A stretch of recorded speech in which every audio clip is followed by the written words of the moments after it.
নিজেদের মুখে যাতে ভাঁজ না পড়ে, গলায় যেন ভাঁজ না পড়ে, সেই জন্য আমরা প্রচুর কিছু করি। কিন্তু আমাদের ক্লিভেজ এই পোর্শনটা কিন্তু ভাঁজ করলে গলা থেকে এই পোর্শনে খুব বাজে লাগে। যদিও জানি বয়সের সাথে ভাঁজ তো করবেই, কিন্তু তাও যতটা নিজেকে কি বলবো মেনটেন করা যায়। তো চলো, এই নিয়ে আজকে আমার video. Hey guys, good evening, welcome to my channel, welcome to tips up back and better. তো চলো, আজকে আমি দেখাচ্ছি কি করে তোমরা এই পোর্শনটাকে, আমি আস্তে আস্তে সবটাই তোমাদের বলবো যে এই পোর্শনটা কি করে, ক্লিভেজ পোর্শনটা মেনলি কি করে ভাঁজ না রেখে মেনটেন করা যায়। আরেকটা কথা বলে দিই, অনেকে বলবে এ বাবা ছি ক্লিভেজ দেখাচ্ছে। হ্যাঁ দেখাচ্ছি, আমার ক্লিভেজ আমি দেখাচ্ছি, আপনাদের কেন প্রবলেম হচ্ছে? আর প্রবলেম যদি হয়, ইগনোর অপশন আছে, সেটা প্রেস করুন, তাহলে আর আসবে না। আসলে কি জানো, ওই যে কিছু বংগুলো আছে না, যারা ভালো জিনিস দেখবে আবার সমালোচনাও করবে। ঘরের ডাল ভাত খেতে গিয়ে মুখ পচে যায়, আবার বিরিয়ানি হজম হয় না। তো চলো, জোকস অ্যাপার্ট, এবার শুরু করি কি করে এই ক্লিভেজ পোর্শন তোমরা মেনটেন করবে। আমি জানি আমার চ্যানেলের পুরুষ বন্ধুই বেশি, তবু তারা তাদের গার্লফ্রেন্ড, তাদের স্ত্রী, তাদের বান্ধবী, এদেরও টিপসটা দিতে পারে। তো চলো শুরু করে দিই। তো প্রথমে যেটা বলি, নিভিয়া আমি সবসময় পছন্দ করি নারকেল তেল।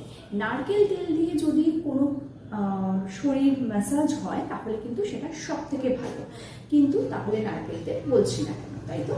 নারকেল তেল বলছি না, তার কারণ হচ্ছে গরমে তেলটা অনেকেই অ্যাভয়েড করতে চায়, আর তেলে একটু চাপচাপ করে, ঘাম বেশি হয়, তো সেই কারণে নারকেল তেলটার দিকে আমি আর যাচ্ছি না। তো ওই জন্য বলছি নিভিয়া আমি দেখাচ্ছি, যে কোনো লোশন তোমরা নিতে পারো, বাজারে অ্যাভেলেবেল। আর তবে যেটা একটুখানি ওয়াটার বেসড সেরকম লোশন নেবে, যেহেতু এটা আমার শীতকালে কেনা বলে এটা রয়েছে। আদারওয়াইজ একটু ওয়াটার বেসড লোশন বাজারে পাওয়া যায়, তো একটু কস্টলি হয়, সেটা কিন্তু গরমকালে ইউজ করতে পারো। যারা এসিতে থাকো তারাও ওটা ইউজ করে এসিতে শুতে পারো, যাতে স্কিন ড্রাই না হয়। এবার কি হয়, ধরো একটা সার্টেন এজের পর কি হয়, বেশিরভাগ মেয়েদের পায়ের প্রবলেম একটা চলেই আসে। বেশিরভাগ মেয়েরা কি হয়, হাঁটতে পারে না ভালো করে, একটু এরকম ঝুঁকে হাঁটে বা একটু এরকম বেন্ড হয়ে যায়, সেটা তাদের পায়ের প্রবলেমের জন্য হয়। তো সেক্ষেত্রে তারা কি করতে পারে, সেক্ষেত্রে ওই কি হয় জানো তো, আমাদের ধরো আমি একটা দিকে এরকম ঘাড় কাত করে বসি, বহু বছর ধরে অভ্যেস আমার। এবার সেটাতে কিন্তু আমার ঘাড়টা এরকমই হয়ে গেল, হয়তো আদতেও আমার ঘাড়ে কোনো সমস্যা নেই, কিন্তু ঘাড়টা এরকম। ঠিক সেরকমভাবে যাদের বহু বছর ধরে পায়ের প্রবলেম আছে বা ধরো কোমরের প্রবলেম আছে, সেক্ষেত্রে তারা একটু এরকম বেন্ড হয়ে গিয়ে হাঁটে। আর বেন্ড হয়ে হাঁটলে কি হয়, আস্তে আস্তে এই পোর্শনে ভাঁজটা একটু তাড়াতাড়ি পড়ে। সেটা কিন্তু বয়সের আগেই পড়ে, তো বয়সেই করুন কি বয়সের আগেই করুন, সেক্ষেত্রে মাসাজটা কি করে করবে। তো একটু আমাকে কনসিডার করো, আমি কিন্তু লোশনটা এখন হাতে নিচ্ছি না, তার কারণ হচ্ছে গরম এবং ঘামের জন্য ফ্যান বন্ধ করে তোমাদের সাথে কথা বলছি। আর লোশনটা এখন হাতে নিয়ে মাসাজ করলে কি হবে, আমি প্রচন্ড ঘামবো আর তোমাদেরও ভালো লাগবে না। সো আমি এখন খালি হাতে তোমাদের মাসাজটা দেখাচ্ছি, ওকে?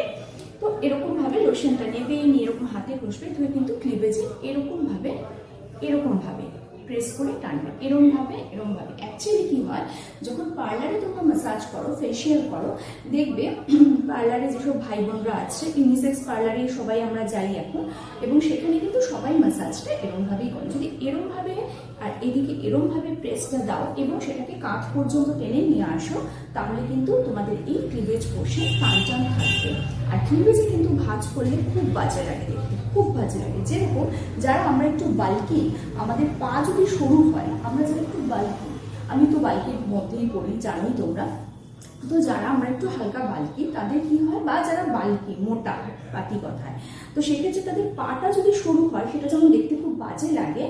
মেয়েদের যেমন বেশিরভাগ মেয়েদের দেখবে উপরের পোর্শনটা ভারী হয়, নিচের পোর্শনটা সরু হয়, কিন্তু সেই সরুটা যদি এত সরু হয় যে মনে হয় ওপরটা 70 কেজি আর নিচেরটা 7 কেজি, তাহলে দেখতে যেরকম লাগবে সেরকম খুব বাজে লাগে তো দেখতে। সেক্ষেত্রে ঠিক সেরকম যখন আমরা একটু স্টাইল করি, বা ধরো স্টাইল যারা করেও না, শুধু নাইটি পরছে, বা ধরো অনেকেই আছে পায়ের প্রবলেমের জন্য প্লাজো পরে, এটা ওটা সেটা ড্রেস পরে, শাড়ি তারা কন্ট্রোল করতে পারে না, বাই চান্স কোনো অনুষ্ঠানে হয়তো তারা শখ করে, বা একটা সার্টেন এজের পর অনুষ্ঠান বাড়িতে কি পরবে, তো শাড়িও পরলো, সেক্ষেত্রে কিন্তু এই পোর্শনটা সব সময় দেখা যায়। যেরকমই ব্লাউজ পরো না কেন, এই পোর্শনটা সব সময় দেখা যায়।